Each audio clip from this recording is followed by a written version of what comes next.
સ્નાન કરી જ લેવાય. બાપજી પધારો, કેમ ન મળે? અજામિલના પત્નીને ઘરમાં લઈ ગયા છે, આસન આપી બિરાજમાન કર્યા, જળપાન કરાવ્યું અને કહ્યું, બાપજી થોડો વાર તમે બેસો ને, હું ભોજન તૈયાર કરી દઉં. ભોજન તૈયાર કર્યું, જમવા માટે બેસાડ્યા છે. અને બરાબર અજામિલના પત્ની આમ ફળિયામાં નજર કરે તો પડછાયો એવી જગ્યાએ પહોંચ્યો તો ઓલાને આવવાનો સમય થયો હતો. પેલા ઘડિયાળો તો હતી નહીં, પેલા તો આપણા વડીલો બધા પડછાયા ઉપર જ હાલતા. અને ત્યારે અજામિલના પત્ની પેલા સંતોને જમવા બેસાડ્યા એટલે કહ્યું, બાપજી જરા ઉતાવળ રાખજો. સંતો વિચાર કરે કે જ્યાં જમવા જઈએ ત્યાં લોકો અમને પ્રેમથી એમ કહે કે ઉતાવળ ન કરતા, અને આ માં કેમ કહે છે ઉતાવળ કરજો? સંતોએ વિચાર્યું કંઈક આપણે ખોટા આવી ચડ્યા છીએ. અહીંયા હાથમાં રહેલો કોળિયો મોઢામાં ન મૂક્યો, કહ્યું, માં શું છે કહો. અરે બાપજી કાંઈ નહીં, આ તો તમારે યાત્રાએ જવાનું છે ને તમારે મોડું ન થઈ જાય ને એટલા માટે તમને કહું છું. પણ સંતો આંખને ઓળખી ગયા હતા અને કહ્યું કે નહીં માં, જે છે હકીકત કહો, નકર ભોજન નહીં કરીએ અમે. બહુ આજીજી કરે છે અજામિલના પત્ની, છતાં પણ સંતો એક વાત ઉપર અડગ રહ્યા કે અમે ભોજન નહીં કરીએ. અને ત્યારે આંખમાંથી અશ્રુઓ સાથે અજામિલના પત્ની બોલ્યા છે કે બાપજી તમને કોઈ કે છેતરા છે? મારો ઘરવાળો ભગત નથી, એને અને ભગવા કપડાને 12મો ચંદ્રમો છે. કૂતરા બિલાડાને જેવું ભળે એવું મારા ઘરવાળાને આ ભગવા કપડાને ભળે છે. અને એને આવવાનો સમય થયો છે, તમે જતા રહો ને જલ્દી જમીને, નહીં તો મારા કર્યા ઉપર પાણી ફેરવી દેશે. મારા કર્યા ઉપર પાણી ફેરવી દેશે શબ્દો સાંભળ્યા એટલે બાપજી સંતો બોલ્યા છે, અરે માં ભગતને આવવાનો સમય થઈ ગયો. અરે હા બાપજી હમણાં આવી જાય તો હવે ભગતને મળી ન જાય. અજામિલના પત્ની કહે છે, બાપજી જતા રહ્યો ને, મળ્યા જેવો નથી. પણ સંતો મળવાની હઠ એટલા માટે લઈને ઉભા રહ્યા છે. સંતોએ કહ્યું કે જેના ઘરનું અનાજ ખાઈ એના ઘરનું જો દુઃખ દૂર ન કરીએ તો અમે સંત નમક હરામ કહેવાઈએ. અને એમાં બરાબર ઓલો અજામિલ નીકળ્યો, જેણે સંતોને મોકલ્યા હતા હજી નવરા ન્યા બેઠા જોઈ. એને કઈ કામ જ ન હોય, સવારે ચા પાણી પીને ચોરે વહી આવવાનું હોય. બપોરે 12-12 વાગે જવાનું હોય અને પાછું 3 વાગે વહી આવવાનું, સાંજે 7 વાગે જવાનું. આ એનું કામ હોય, બસ બીજું કઈ કામ જ ન હોય. કેટલા લોકો આમ નીકળ્યા એ જોવાનું હોય. અને ઘરે આવે એટલે આપણે ગામમાં કોઈને પૂછવા જવું જ ન પડે ગામમાં શું થયું, એ બધું ન્યૂઝપેપર ઘરે આવે, સાચું ખોટું બધું લઈને. તો અજામિલ બરાબર આમ ચોરેથી નીકળ્યો એટલે એ જ લોકોએ હાથ ચો કરીને કીધું કે જય સિયારામ ભગત. અજામિલના કાન ચમક્યા. આ મને ભગત કોને કીધો? હું તો કોઈ દી ક્યાંય ગયો નથી મંદિરે. એટલે પૂછ્યું એને, કોને કહો છો ભાઈ? અરે તમને, બીજા કોને? કેમ તમે મને ક્યાંય મંદિરે, કથામાં, વાર્તામાં, સત્સંગમાં ક્યાંય જોયો નહીં? તો કેમ કહો છો? અરે જેની ઘરે સંતો જમે ભગતને બીજું કોણ હોય? કોણે કીધું? જાઓ જોઈ આવો, તમારી ઘરે સંતો જમે, જો આ ગામના નવરા.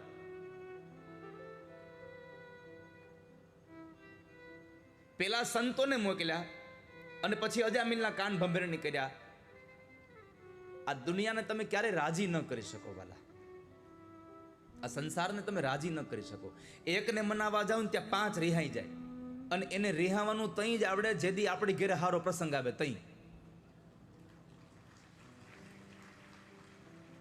તમે જોજો, આમંત્રણ દેવા જાવ એટલે શું કે ખબર છે? ફલાણા ભાઈ તમે ઘરે આવવા દેવો તો અમે નહીં આવીએ. લ્યો, પ્રસંગ કોકની ઘરે, તારે વાંધો કોકની હારે છે તો હુકામે ને તું જાજે, ઓલો ભાઈ આવે તું એની હારે નહીં બોલતો. પણ આપણે તો વચમાં આરામમાં પગ નાખ્યો જોઈએ, ફલાણાને તમે આવવા દેવો તો હું નહીં આવું. અને આવા 5 હોય જ પરિવારમાં. હારા પ્રસંગે જ ઉભા હોય. અમુક લોકો તમારું કેમ હારું થાય એવી ભાવના કરતા હોય અને અમુક લોકો એમ હોય કેમ તમારું બગડે. પણ યાદ રાખજો, બગાડવાની ભાવનાવાળા બહુ ઓછા હોય છે અને હારું કરવાની ભાવનાવાળાનો ભાવ વધારે હોય છે. એટલે ઠાકોરજી કાંઈ થવા જ ન દેતા હોય છે વાલા. બહુમતી હારાવાળાની હોય છે. આ દુનિયામાં તમારું કામ બધાને ગમે એવું જરૂરી નથી. એક બાપ દીકરો બરાબર ઘોડો લઈને નીકળ્યા. બાપ ઘોડા માથે બેઠો, દીકરો નીચે લગામ પકડીને હાલ્યો જતો હતો. તો ગામના લોકો બોલ્યા, આ બાપને જરાય દયા આવે છે? આ નાનો છોકરો બિચારો નીચે હાલ્યો જાય છે, ગૌઢો આખો પોતે ઘોડે ચડ્યો છે. એટલે બાપને થયું વાત બરાબર છે. એટલે બાપ ઉતરી ગયો, દીકરાને બેહાર્યો. બીજા ગામમાં ગયા, બીજા ગામના લોકો બોલ્યા, આ છોકરાને દયા જેવું નહીં હોય, બાપ ગૌઢો હેઠે હાલે છે ને પોતે ઘોડે ચડ્યો છે. એટલે બાપ દીકરાને થયું કે હવે કોઈ બોલે નહીં એવું કરી દેવું છે. બાપ દીકરો બે ઘોડામાંથી બેહી ગયા. તો ત્રીજા ગામના લોકો બોલ્યા કે બાપ દીકરા બે ને મૂંગા પશુ પર જરાય દયા નહીં આવતી, બે એક હારે બેઠા છે. હવે તો કઈ ઉપાય જ નહોતો. એટલે બાપ દીકરાએ કીધું કે હાલ દીકરા આપણે બે હેઠા ઉતરી જાય, કામ પતે. કોઈ બોલે જ નહીં. બાપ દીકરો બે હાલીને જતા હતા. એક બાજુની લગામનો દીકરાએ પકડી, એક બાજુની લગામ બાપાએ પકડીને હાલ્યા જતા હતા. એમાં ત્રીજું ચોથું ગામ આવ્યું તો ન્યા ગામના લોકો બેઠા હતા. એ બોલ્યા કે હાલીને જાવું તો ઘોડો હારે લીધો હું કામ? હવે આને પહોંચો તમે કોઈ દિવસ? દુનિયાને તમે ન રાજી કરી શકો વાલા કોઈ દિવસ. આ દુનિયા છે. એકને મનાવા જાવ ત્યાં એક રીસાઈ જાય, એકને મનાવા જાવ ત્યાં એક રીસાઈ જાય. પણ આ દુનિયામાં એક વાક્ય યાદ રાખજો, જગત રૂઠે તો રૂઠન દે, મુझे काम है ईश्वर से. જગત રૂઠે તો રૂઠન દે. આ સંસારમાં દુનિયા રૂઠી જાય તો રૂઠવા દો. અને મારી પ્રાર્થના છે આ જગતને રાજી કરવાના પ્રયત્ન ન કરતા, જગતને રાજી કરવાના પ્રયત્ન જેટલા કરશો ને એના અડધા પ્રયત્નમાં મારો જગદીશ્વર રાજી થઈ જાય વાલા. અને એકવાર જગદીશ્વર તમારા ઉપર રાજી થાય પછી આ સંસારમાં જગતને રાજી કરવા તમારે જાવું જ નહીં પડે. માખ્યું ભેગી કરવી હોય ને તો માખ્યું ગોતવા ન જવાય, ગોળની ગાંગડી લઈને મૂકી દો, માખ્યું આ ફળી મંડે આવવા. એમ જગદીશ્વરને રાજી કરો, જગત તો રાજી થઈ જશે આપોઆપ. પરમાત્માને રાજી કરો. અને અજામિલ આવે છે ધુઆ પુઆ થઈને, ઘરે આવ્યો, સંતોને જોયા અને એની પત્નીને કહ્યું, તને કોણે કીધું તું આ બધું? તને કોણે કહ્યું તું? સંતોને કહે છે હાલો હાલો હાલો નીકળો. સંતોએ કહ્યું, ભાઈ અમે તમારી ઘરે જમ્યા છીએ અને અમારે નિયમ હોય કે સંતો જમે પછી એને દક્ષિણા લેવી, એને દક્ષિણા આપવી. સંતોએ દક્ષિણા માગી. એટલે અજામિલ કહે છે કે મહારાજ, તમારા આ ભગવા કપડાં, તમારા ડોકમાં રહેલી માળાઓ, આ તમારા કમંડળ, તમારા કાનમાં રહેલા કુંડળ, આ બધું કાઢી નથી લેતો. એ દક્ષિણા સમજીને ચૂપચાપ વયા જાવ, છાના માના વયા જાવ. ત્યારે સંતો એટલું કીધું કે ભાઈ અમે પૈસા લેવા માટે નથી ઉભા, અમારે દક્ષિણામાં પૈસા નથી જોઈતા. તો શું જોઈએ છે? તમારા પત્ની ગર્ભવતી છે અને જો તમારા પત્નીને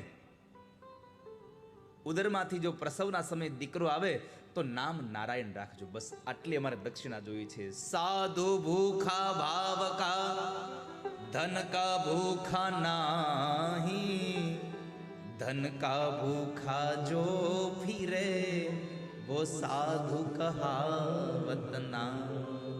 સાધુ ક્યારેય પૈસાની ભૂખ ન રાખે, અને જો પૈસાની ભૂખ રાખે તો એ સાધુ નથી. સાધુને ભાવ હોય કે મારા પ્રત્યે લોકોને ભાવ રહે, હું લોકોને કેમ પોતાના જીવનમાં ખુશીઓથી ભરી શકું. એટલે અજામિલને થયું કે આ તો મફતનું છે, નારાયણ રાખવામાં હું વાંધો? હા રાખી દઈશ, જવા દો. શું રાખશો? તમે કીધું નહીં, બોલો નારાયણ. સંતો નીકળતા નીકળતા 3 વખત નારાયણ નારાયણ નામ લેવડાવતા ગયા અને અંતે સંતો ગયા. પછી અજામિલને ત્યાં એક દીકરાનો જન્મ થાય છે અને એ દીકરાનું નામ નારાયણ પાડ્યું. અજામિલને 10 દીકરાઓ હતા, 10મા દીકરાનું નામ હતું નારાયણ. અને એ દીકરાનું નામ નારાયણ પાડ્યું. અને પછી તો દીકરો થાય એટલે આપણે સમજીએ છીએ ને, મોહ જાગે, મમતા જાગે, અને પછી આપણે એને વારે વારે બોલાવીએ. એટલે કહેવા લાગ્યો, નારાયણ અહીંયા આવ, મારા માટે પાણી ભરતો આવ. નારાયણ અહીંયા આવ, તારી માને બોલાવતો આવ. નારાયણ અહીંયા આવ, મારી પાસે બેસ. આખો દિવસ નારાયણ નારાયણ નારાયણ થતું. આપણને થાય આવી રીતનું નારાયણ લે એમાં કઈ ફળ મળે? પણ એક વાક્ય જીવનમાં લખી રાખજો, ગોળ અંધારામાં ખાવ કે અંજવાળામાં ગળો જ લાગે. એમ નામ લે એનો ઉદ્ધાર થાય ને થાય, એમાં સંશય નથી વાલા. નામ લિયા ઉન સબ લિયા, સભી શાસ્ત્ર કા ભય. તો નારાયણ નારાયણ થવા લાગ્યું. અને પછી આગળ ગયા. એમાં એક વખતના સમયે અજામિલ બરાબર પથારીમાં સૂતો છે અને એને યમના દૂતોએ આવીને પગ પકડ્યા, કાળ પાશથી બાંધ્યો. અને યમના દૂત દેખાય એટલે પછી શું થાય? જો પહેલેથી ભગવાનનું નામ લીધું હોય તો ભગવાન યાદ આવે, બાકી ન કરતો દીકરા જ યાદ આવે. ભગવાનનું નામ લીધું હોય તો તમારો ઉદ્ધાર થાય, બાકી તમને તો છેલ્લે ગંગાજીમાં જાવ નાથી નહીં પાછા આવો.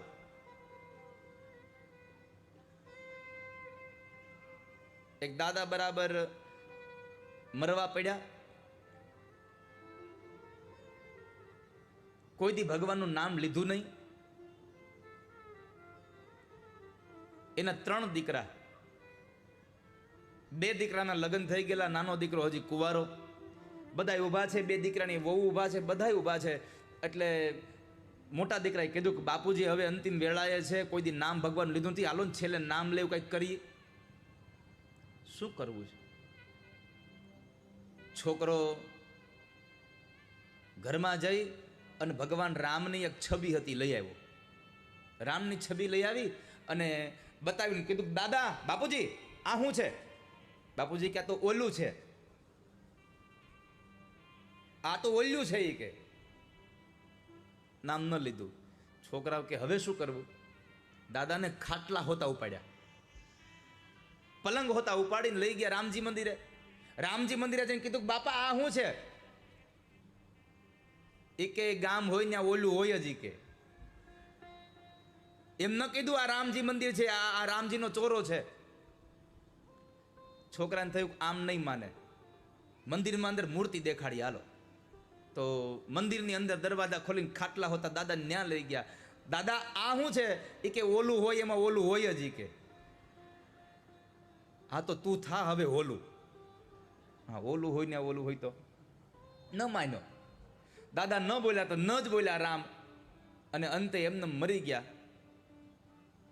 પછી દાદાની ઉત્તર ક્રિયા કરી, બધું કર્યું. હવે અસ્થિ પધરાવવાનો વારો આવ્યો. મોટા દીકરાએ કીધું કે આપણે હાલો ને ગંગાજીમાં પધરાઈ આવીએ.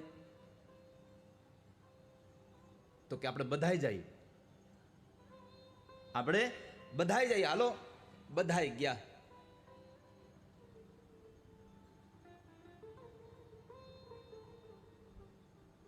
એમાં નાના દીકરાના લગ્ન થઈ ગયા હતા અને એની વહુને હારે લઈ ગયા. હાલો બધાય ગયા. ઉપરવાસમાં 3 ભાઈઓ સ્નાન કરે, નીચે 3 બૈરાઓ સ્નાન કરે. અને ઉપરવાસમાં દાદાની ઓલી હાડકાની ડબલી ભરી હતી. એ ઉપરવાસમાંથી બ્રાહ્મણે કીધું એ પ્રમાણે મોટા ભાઈએ પધરાવી અને રાજી થયા કે હાશ બાપાએ જેવતા નામ નડતું, પણ એના અસ્થિ તો ગંગામાં ગયા. સૌ લોકો ઘરે આવ્યા. ઘરે આવ્યા અને 2 દિવસ ગયા. પછી નાના દીકરાની વહુએ વાત કરી, પોતાના ઘરવાળાને સાંભળ્યું, ગંગાજી પ્રસન્ન થયા મારી ઉપર. ગંગાજી મારી ઉપર પ્રસન્ન થયા. કેમ, શું થયું? અરે હું નાવા પડી અને ગંગા માએ મને હાથમાં એક ડબલી આપી. ગંગાજીએ મને ડબલી આપી હાથમાં, મને પ્રસાદીની ડબલી મળી. ક્યાં છે? આ રહી. જઈને થેલો ખોલ્યો અને એમાંથી નીચેથી ડબલી કાઢીને બતાવી બાપાના અસ્થિ. અને નાનો છોકરો દોટ મૂકી ગયો, મોટા ભાઈ શું? બાપા પાછા આવ્યા. કેમ? અરે આ મારી ઘરવાળી નાવા પડી, એના હાથમાં ડબલી આવી હતી, પાછી લેતી આવી. મોટા ભાઈ કે હું તને કહેતો હતો ને, આપણા બાપાએ નામ નથી લીધું, એને ગંગાજીમાં ન જવા દેવા, આ ડબલી પાછી આવી. લ્યો, જેને નામ ન લીધું એ ગંગાજીથી ની પાછા આવે. એટલે નામ લિયા ન સબ લિયા, સભી શાસ્ત્ર કા ભેદ. માટે નામ લેજો વાલા. અને અજામિલે અંતરમાંથી ભગવાનને પુકાર્યા છે. જોકે ભગવાન નથી બોલાવ્યા, એના દીકરા નારાયણને બોલાવ્યો. આંગણામાં રમતો તો, હે નારાયણ. અંતરમાંથી 3 વખત નાદ થયો. આંગણામાં રમતો તો એ દીકરો નારાયણ નો સાંભળ્યો, પણ વૈકુંઠવાળા ભગવાન નારાયણ પોતે સાંભળી ગયા અજામિલનો અવાજ. કારણ નાભીમાંથી અવાજ નીકળ્યો હતો. અને જ્યારે ભય લાગે ને ભગવાન યાદ આવે ને, એના જેવું બીજું કાંઈ યાદ ન આવે. તમે ઘરમાં બેસી અને હનુમાન ચાલીસાનો પાઠ કરો, એમાંય ફેર હોય. અને દી આથમી ગયા પછી અજાણ્યા રસ્તેથી વાડીઓમાંથી હાલ્યા આવતા હોય, અને એમાં જો વાડીમાંથી કંઈક અવાજ આવે ઝાંઝરીનો, અને પછી જે હનુમાન ચાલીસા ચાલુ થાય, એમાંય ફેર હોય.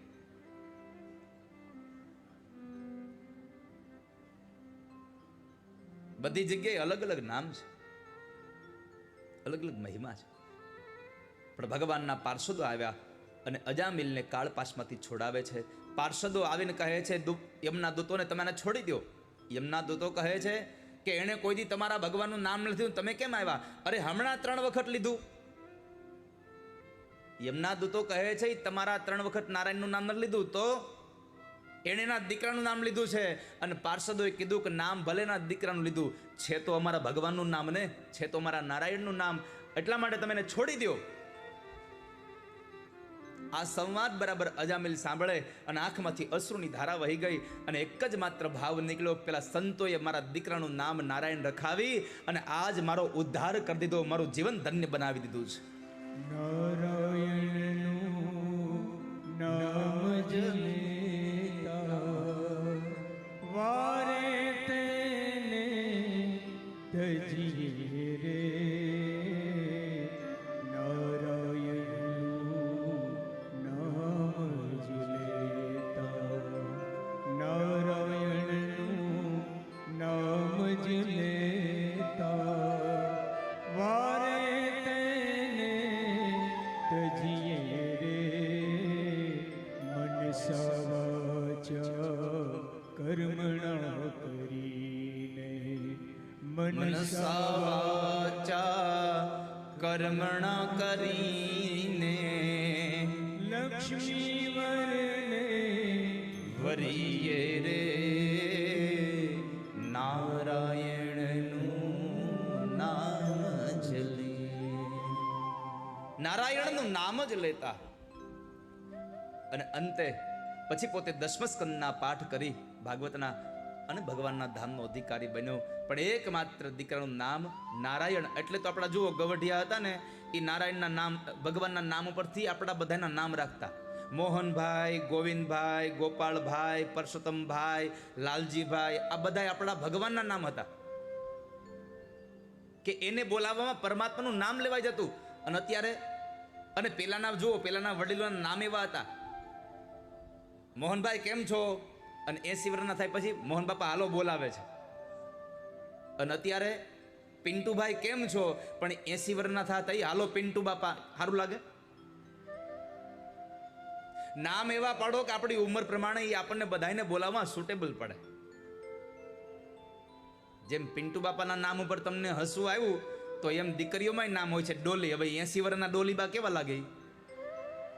મોઢામાં દાંત ન હોય ને ડોલીબા આવતા હોય.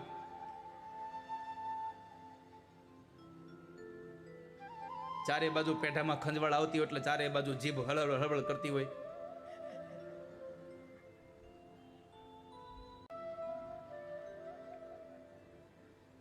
નામ એવા રાખો કે માણસને બોલાવા પણ આનંદ આવે. તો ભગવાનના નામનું કવચ બનાવવાની વાત બનાવી. ત્યાર પછી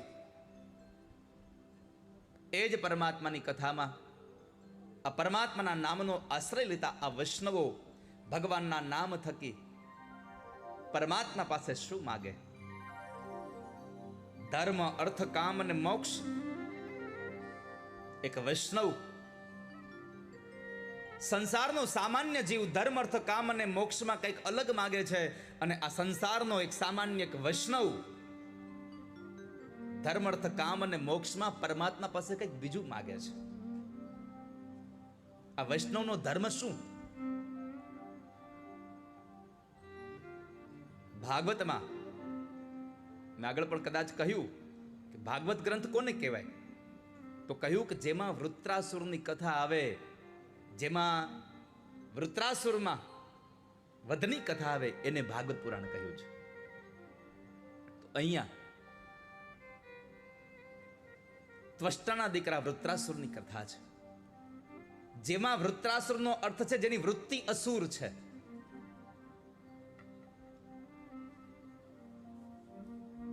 ચિત્રકેતુનો બીજો જન્મ વૃત્રાસુર. 1 કરોડ રાણીઓ. ચિત્રકેતુને 1 કરોડ રાણીઓ હતી, ભાગવતમાં લખ્યું છે. આપણને મને એક વખત પ્રશ્ન કર્યો એક મારા મિત્રએ કે મને સમજાતું નથી 1 કરોડ રાણીઓ આ ભાગવતનો વક્તા છે. મને કે મને સમજાવો ને આમ મને સમજાતું નથી કે 1 કરોડ રાણીઓ હોય કઈ માણસને. ત્યારે મેં એને કહ્યું ચિત્રકેતુનો અર્થ છે વૃત્તિ. આ જીવને વૃત્તિ રૂપી કરોડ રાણીઓ છે. 1 કરોડ ઈચ્છાઓ આપણી હોય તો એ વૃત્રાસુર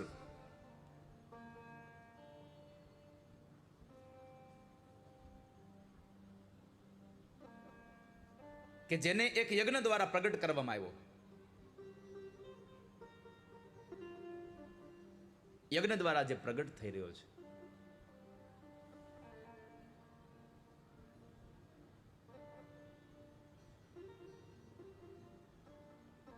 ત્યારે પ્રગટ એટલા માટે કરવામાં આવ્યો હતો કે જ્યારે વિશ્વરૂપ નામના ઋષિ યજ્ઞ કરતા હતા અને એમાં ઇન્દ્રએ આવીને એનું મસ્તક કાપી નાખ્યું. એટલે વિશ્વરૂપના પિતા ત્વષ્ટાને ક્રોધ આવ્યો અને એણે યજ્ઞ કર્યો. એક માનસિક વૃત્તિ બંધાઈ ગઈ કે ઇન્દ્રને મારી નાખે એવો મારે દીકરો જોઈએ છે. એટલે એણે યજ્ઞ કર્યો. 8 રાત્રિનો યજ્ઞ કર્યો છે. 8 રાત્રિનો યજ્ઞ કર્યો અને એ વૃત્રાસુરને એમાંથી એક દીકરો પ્રગટ કરવા માટે ઇન્દ્ર શત્રુર વિવર્ધસ્વ સંસ્કૃતનો શ્લોક છે. ઇન્દ્રનો શત્રુ પ્રગટ થાય, ઇન્દ્રને મારે એવો દીકરો પેદા થાય એના માટે યજ્ઞ કરે છે. પણ સંસ્કૃતના શ્લોકને બોલવામાં જરા એક જ શબ્દને બોલવામાં લંબાવાઈ ગયું. શબ્દ હતો ઇન્દ્ર, એના બદલે શબ્દ થઈ ગયો ઇન્દ્ર. જ્યાં ઇન્દ્રને નાનો કરવાનો હતો અને વૃત્રાસુરને મોટો કરવાનો હતો એના બદલે ઇન્દ્ર શબ્દ લંબાવાઈ ગયો. એટલે વૃત્રાસુર નાનો થઈ ગયો અને ઇન્દ્ર મોટો થઈ ગયો. એટલે વૃત્રાસુરના હાથે મરે એવો દીકરો ન થયો, પણ ઇન્દ્રના હાથે મરે એવો વૃત્રાસુર પેદા થયો. એટલે કહ્યું છે કે વેદ શાસ્ત્ર વિશુદ્ધિકૃત.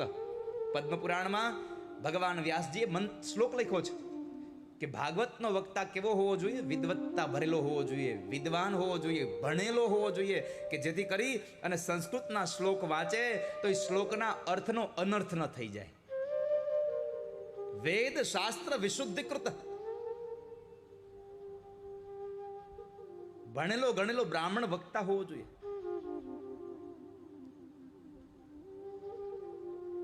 તો અહીંયા વૃત્રાસુરને પ્રગટ કરવા માટે યજ્ઞ થયો. વૃત્રાસુર જન્મો, પણ ઇન્દ્રને મારે એવો નહીં, ઇન્દ્રના હાથે મરે એવો. પણ ભગવાનનો ભક્ત હતો અને એમણે જ્યારે ઇન્દ્રના હાથમાં દધીચી ઋષિના અસ્થિમાંથી બનાવેલું વજ્ર હતું અને એ વજ્ર દ્વારા જ્યારે ઇન્દ્રની હારે યુદ્ધ થાય છે દરિયાના કિનારે, ત્યારે વૃત્રાસુર ભગવાનને સ્તુતિ કરતો કહે છે. 4 શ્લોકમાં સ્તુતિ કરી છે. ધર્મ, અર્થ, કામ અને મોક્ષ. આ 4 શ્લોકની સ્તુતિ. અને એ સ્તુતિમાં પહેલી સ્તુતિ એટલું જ કહ્યું, અહમ હરે તવ પાદે કમૂલ દાસાન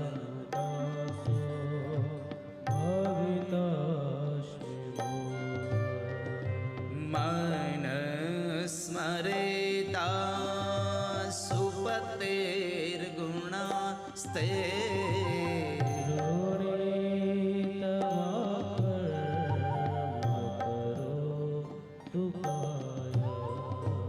નનાક પૃષ્ઠમ